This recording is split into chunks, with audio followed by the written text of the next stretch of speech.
दोस्तों, आपका बहुत बहुत स्वागत है मेरे चैनल विवेक द इंजीनियर में। अगर आप चैनल पे नए हो तो जरूर से जरूर सब्सक्राइब कर लो। दोस्तों, आज जो हमारा टॉपिक है वो है डिफ़ॉल्ट मेथड इन इंटरफेस। ठीक है, तो दोस्तों जावा 8 में एक नया फीचर आया है जिसमें कि हम लोग जावा 8 का जो इंटरफेस है उसमें हम लोग डिफ़ॉल्ट मेथड प्रोवाइड कर सकते हैं दोस्तों। ठीक है, ये नया टॉपिक है, मीन्स ये नया फीचर है जावा 8 में।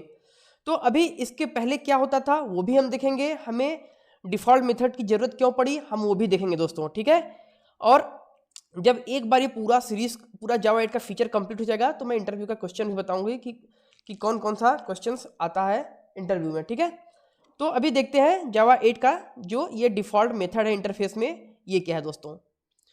तो दोस्तों जैसा कि हम जानते हैं इंटरफेस में अभी तक हम सिर्फ और सिर्फ अब्स्ट्रैक्ट मेथड डिफाइन करते थे। ये देखो जैसे जैसे दोस्तों मैंने एक मेथड बनाया, let's say interface test interface. ठीक है, तो हमने यहाँ पे दो मेथड बनाया, मेथड 1 मेथड 2। आप देख सकते हो दोनों अब्स्ट्रैक्ट मेथड है, करेक्ट। मैंने यहाँ पे मेथड का डेफिनेशन नहीं दिया, जैसे कि हम लोग मेथड का डेफिनेशन देते हैं इसके अंदर लिखते हैं, ये सब मैंने नहीं किया, करेक्ट ना। क्यों? क्योंकि आप देखोगे तो मेथड का जो मेथड होता है इंटरफेस में उसमें हम जनरली सिर्फ और सिर्फ अब्स्ट्रैक्ट मेथड लिखते हैं, तो यहाँ पे मैंने किया है। ठीक है, अब देखो दोस्तों, अब सपोज कि इस इंटरफेस को मुझे किसी क्लास में यूज करना है। सपोज मुझे टेस्ट 1 क्लास में यूज करना है या टेस्ट 2 क्लास में। तो देखो दोस्तों मैंने टेस्ट 1 में क्या किया, इम्प्लीमेंट टेस्ट इंटरफेस। ठीक है, और ये टेस्ट इंटरफेस क्या है दोस्तों, अगर आप देखोगे तो टेस्ट इंटरफेस यही है जो मैंने बताया अभी कि यहाँ पे मैंने दो मेथड बनाया और दोनों अब्स्ट्रैक्ट मेथड है। तो दोस्तों देखो अभी प्रॉब्लम क्या हुआ, क्यों हमें डिफ़ॉल्ट मेथड बनाना पड़ा।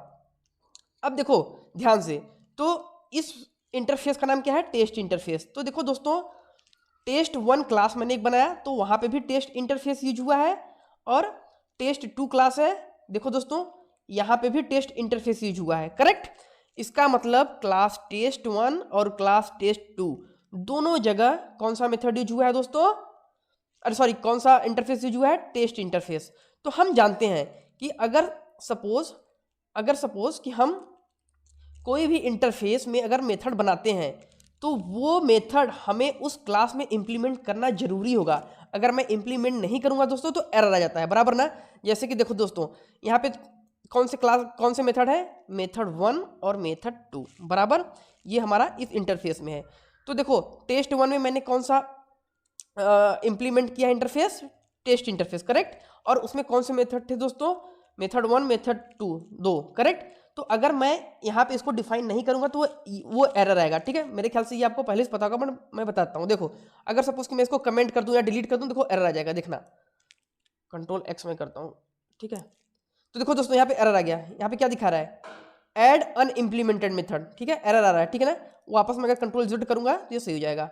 तो इसका मतलब जो भी हम इंटरफेस में मेथड बनाएंगे वो हमें इंप्लीमेंट करना अनिवार्य है, कंपलसरी है, जरूरी है, किसमें, इंप्लीमेंटेड क्लास में, बराबर। तो अब देखो दोस्तों पंगा क्या हुआ, अभी जैसा कि आप देख सकते हैं टेस्ट 1 में भी मेथड 1 और मेथड 2 यूज हुआ है, और टेस्ट 2 में भी मेथड 1 मेथड 2 हमने यूज किया है।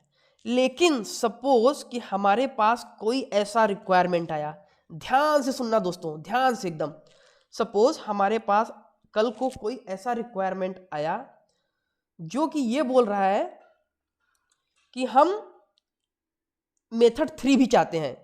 ध्यान सुना दोस्तों, अभी तक क्या है, टेस्ट 1 में मेथड 1 भी है, मेथड 2 भी है, इसी तरह से टेस्ट 2 में भी मेथड 1 है, मेथड 2 है। लेकिन टेस्ट 1 में एक ऐसा रिक्वायरमेंट है कि उसको सिर्फ और सिर्फ मेथड 3 की जरूरत है।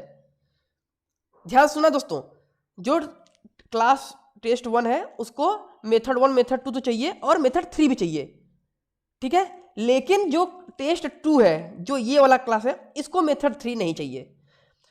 मतलब समझे, जो टेस्ट 1 वाला क्लास है उसको मेथड 1 मेथड 2 दोनों चाहिए, क्लास 2 वाले मेथड को भी मेथड 1 मेथड 2 दोनों चाहिए। लेकिन जो क्लास टेस्ट 1 है उसको एक एडिशनल मेथड चाहिए, मेथड 3, ठीक है। ध्यान सुनो दोस्तों, मतलब क्लास जो टेस्ट 1 है इसको मेथड 1 मेथड 2 के अलावा मेथड 3 भी चाहिए, लेकिन वो क्लास टेस्ट 2 में नहीं चाहिए, वो सिर्फ टेस्ट 1 में चाहिए। तब अगर अब सपोज कि मैं यहाँ पे एक मेथड डिफाइन करता हूँ, ध्यान से देखना दोस्तों, VOID METHOD 3 मेथड 3 मैंने बनाया यहाँ पे। अब देखना दोस्तों, ध्यान से देखा, मैंने क्या बोला कि मेथड 3 हमें कहाँ चाहिए, सिर्फ और सिर्फ टेस्ट 1 क्लास में।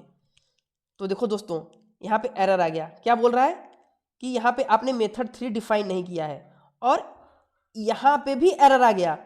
ठीक है, यहाँ पे भी एरर आ गया, बोला कि मेथड 3 आपने डिफाइन नहीं किया है। लेकिन भाई मुझे तो चाहिए सिर्फ टेस्ट 1 में, बराबर ना, मुझे तो टेस्ट 2 में चाहिए ही नहीं, क्योंकि हमारा तो रिक्वायरमेंट ही यही है कि जो हमारा एडिशनल मेथड M3 है, मेथड 3 है, वो सिर्फ और सिर्फ टेस्ट 1 में चाहिए, टेस्ट 2 में नहीं चाहिए दोस्तों, करेक्ट ना। तो अगर मैं उसको अब्स्ट्रैक्ट रखूंगा तो ये हमेशा एरर आएगा दोस्तों। ठीक है, तो इस सिचुएशन को अवॉइड करने के लिए, इस सिचुएशन को दूर करने के लिए, इससे हमें निजात पाने के लिए हमने क्या बनाया, डिफॉल्ट मेथड दोस्तों। अब देखो दोस्तों मैंने क्या किया, मैंने बना दिया डिफॉल्ट। देखो जैसे ही मैंने वहां पे मेथड 3 बनाया था वहां पे एरर आ गया था ना। अब मैं बनाता हूं default method, default wired method 3, suppose कि ये मैंने बना दिया। अब दोस्तों देखो,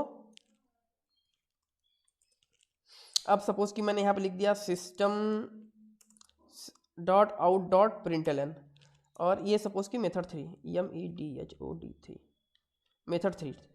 ठीक है दोस्तों, अब देखो दोस्तों यहाँ पे इस इंटरफेस में मैंने क्या बनाया, जो नया वाला मेथड है वो मेथड 3 बना दिया ना, और सिर्फ क्लास टेस्ट 1 को मेथड 3 की जरूरत है, मेथड 2 की जरूरत नहीं है। तो देखो दोस्तों अब मैं यहाँ पे ये देखो,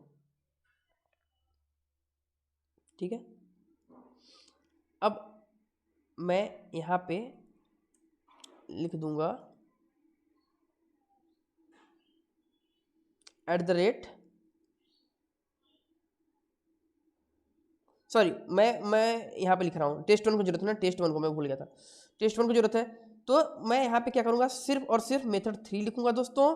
ठीक है, और यहाँ पे लिख देता हूँ मेथड 3। ठीक है, और ये क्लास टेस्ट 1 है।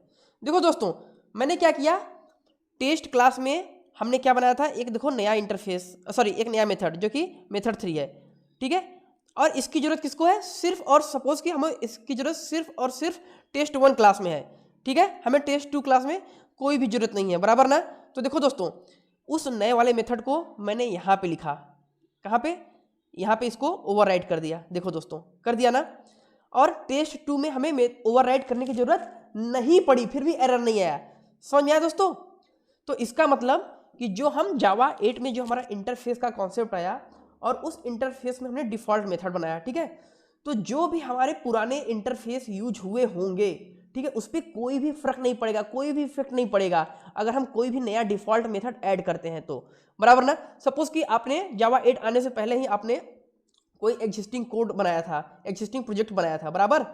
तो अब सपोज कि उसमें आपने, अगर सपोज कि उसमें आपको कोई नया फीचर ऐड करना होगा किसी एक पर्टिकुलर क्लास में, ठीक है, without any affect of new classes. ठीक है, मतलब कोई जो नया क्लास है अगर उसमें कोई प्रॉब्लम ना आए, ठीक है, और जो पुराना क्लास है उसमें भी कोई प्रॉब्लम ना आए, जो नया क्लास हम बना रहे हैं उसमें भी कोई प्रॉब्लम ना आए। ठीक है, अगर हमें ये सिचुएशन है, क्या सिचुएशन है कि हमें सिर्फ और सिर्फ एक क्लास में उस पर्टिकुलर इंटरफेस की जरूरत है, उस पर्टिकुलर मेथड की जरूरत है, तो हम क्या करेंगे, इस वाले कॉन्सेप्ट पे जाएंगे। किस वाले कॉन्सेप्ट पे, डिफॉल्ट मेथड पे।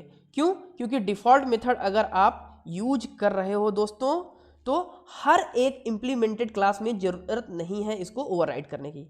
ठीक है दोस्तों, मेरे ख्याल से आपको समझ में आया होगा, और मैं आपको दिखाता हूँ यहाँ पे मैं एक बार रन करके भी आपको दिखाता हूँ। टेस्ट 1 Ctrl+V, यहाँ पे मैं मेथड 3 लिखता हूँ, मैं एक बार एग्जीक्यूट करता हूँ, रन एज। ये देखो दोस्तों, ये टेस्ट 1 का सारा मेथड का जो भी था उसके अंदर वो प्रिंट हो गया, और ये मेथड 2 के अंदर। तो देखो दोस्तों हमारा जो कोड है वो एकदम सक्सेसफुली एग्जीक्यूट कर गया, बराबर ना।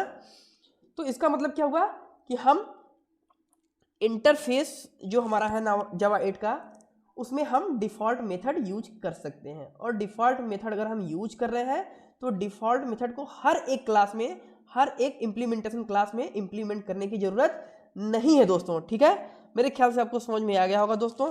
मेरे चैनल को शेयर और सब्सक्राइब जरूर करें। अगर नहीं समझ में आया तो